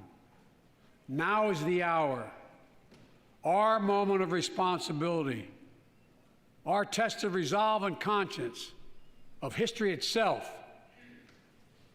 It is in this moment that our character of this generation is formed. Our purpose is found. Our future is forged. Well, I know this nation. We'll meet the test, protect freedom and liberty, expand fairness and opportunity, and we will save democracy.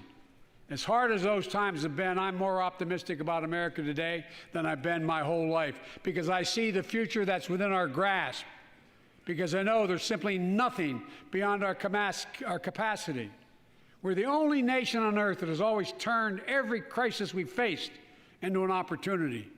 The only nation that can be defined by a single word: possibilities. So on this night, on our 245th year as a nation, I've come to report on the state of the nation, the State of the Union. And my report is this: the State of the Union is strong because you, the American people, are strong. We are stronger today. We are stronger today than we were a year ago. And we'll be stronger a year from now than we are today. This is our moment to meet and overcome the challenges of our time. And we will, as one people, one America, the United States of America. God bless you all, and may God protect our troops. Thank you. Go get him. Wow, what an ending. Crushed at the end.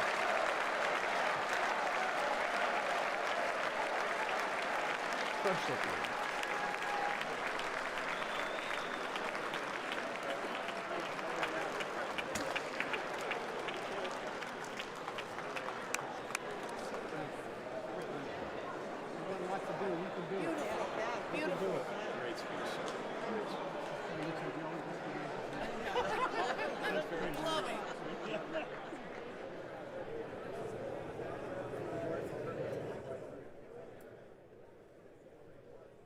It's going to be really hard for Republicans to continue doing the whole Sleepy Joe thing after that. I mean, objectively, a pretty remarkably upbeat, energetic, enthusiastic, cogent, articulate speech from Biden. If not one of the most enthusiastic and energetic speeches that I've ever heard him give. I mean, he was on his game.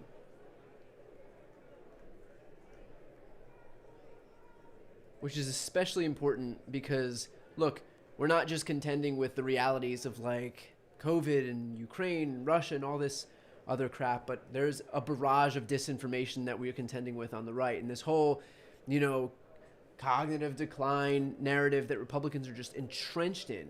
If people actually look at that and get out of this silo, this right-wing misinformation silo that they're stuck in, and listen to that guy that we just heard, who is completely energetic and on point the entire time, it's going to be really hard to push through with this whole, with this whole Sleepy Joe narrative.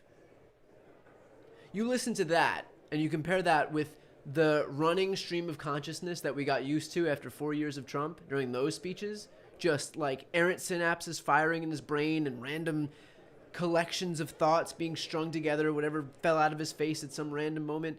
You listen to that compared to what we just heard from Biden, and tell me which one is contending with cognitive issues there.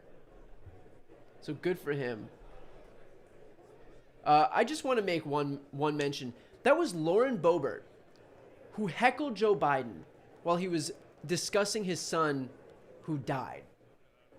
Lauren Boebert decided that was the moment she was going to start to heckle Joe Biden while he was talking about Beau. Is that not unbelievable? The pro-life party heckling this guy while he's discussing his dead kid. Like, just unreal. If you needed like one moment, one microcosm to show you exactly who Lauren Boebert is, that's it. That's the moment. That's all the proof you need.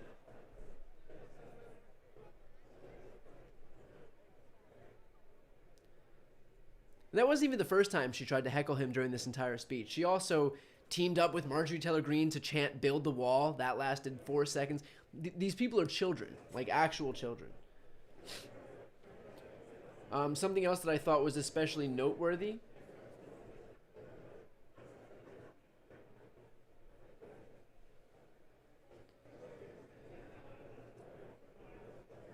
was Biden taking away one of the Republican Party's most potent attacks ahead of midterms by saying, the answer is not to defund the police, fund them. Now, Biden had already come into office, having written an op-ed, I believe it was in USA Today, where he expressly said, I do not support defunding the police. I believe he was the only Democrat to have come out and said that. That obviously worked out well for him. So for him to come back and say this now during this speech, and you know that clip is going to be played over and over when they try to say that Democrats are soft on crime or whatever their talking points are. You have this speech right there at the State of the Union. The answer is not to defund the police, fund them. He's going to make it really difficult to lob any attacks at him, for midterms or the general election when you have a clip like that he saved expressly for the State of the Union speech. It's clearly important enough for this. By the way, we'll get into more of this. Just a note before I lose people, if you haven't yet subscribed to my channel, please consider subscribing. I do breaking news videos every day, and I do interviews every week. If you haven't had a chance to watch my interview with President Biden, that was posted a few days ago on Saturday. It was the first and only one-on-one interview that he's done since the outset of the Russian invasion of Ukraine. It was the only interview he's done about the State of the Union, so definitely check that out. It's right there pinned at the top of my channel, and subscribe if you haven't yet subscribed. I thought it was interesting too that he called on Republicans to confirm his nominees to the Federal Reserve, because you have Republicans who are complaining about inflation, and yet at the same time, those are the people who are put there to deal with inflation. So Republicans on one hand want to complain about inflation and high prices, and yet stop the people who are going to fix it from actually getting to work. It's because they want this talking point. They want to be able to complain about something because they can then turn around and use that as a talking point. And they know how much it hurts Americans. Otherwise, they wouldn't wail about it so frequently. They know how much it hurts Americans, and yet they are entrenching that pain because they know that it helps them politically.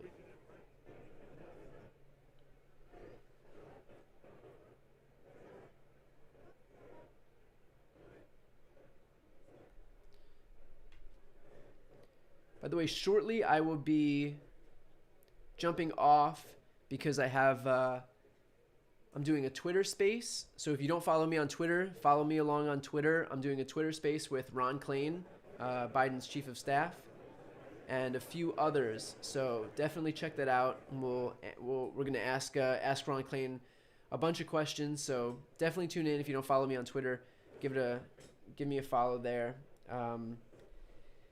Let's see what other points I thought were especially important.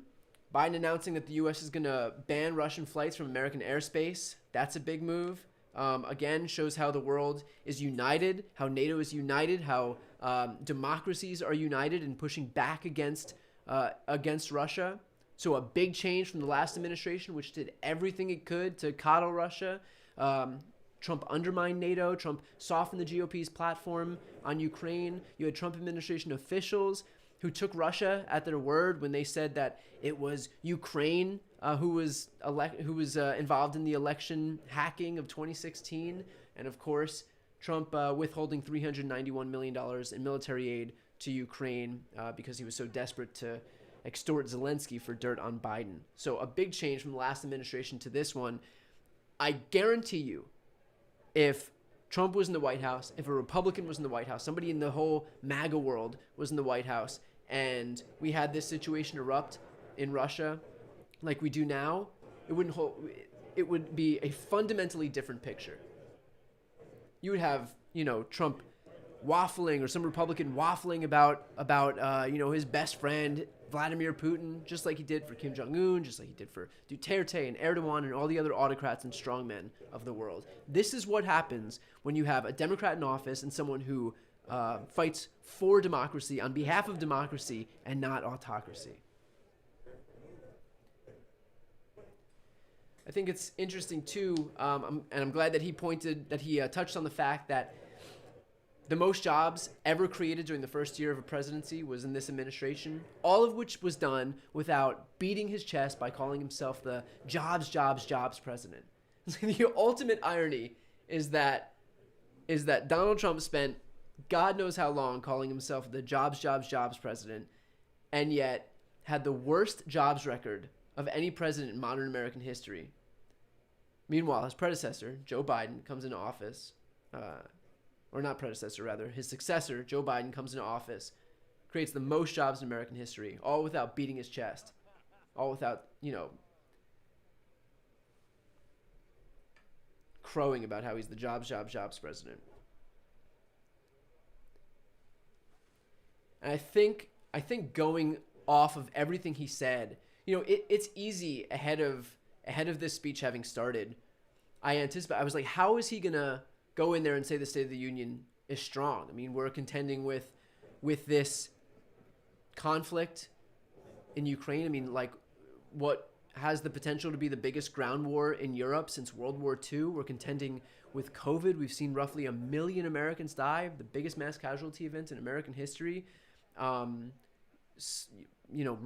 Unprecedented politicization in this country.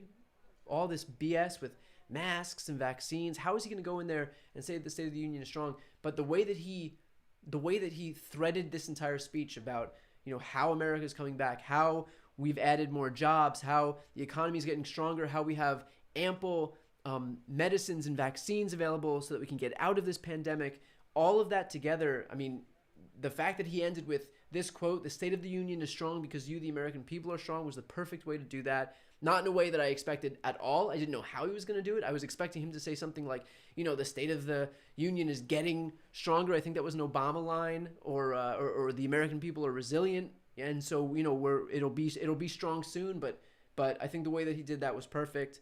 Again, I think the best thing was just the way, his style of speaking, the way he spoke. It's just going to make it extremely difficult for Republicans to paint him as Sleepy Joe, although I don't doubt for a second that they'll capitalize on, one stutter and say that he didn't know what he was talking about. But, I think anybody who watched it, which is all of you watching right now, can attest to the fact that this was likely one of, if not the strongest speeches that he's given.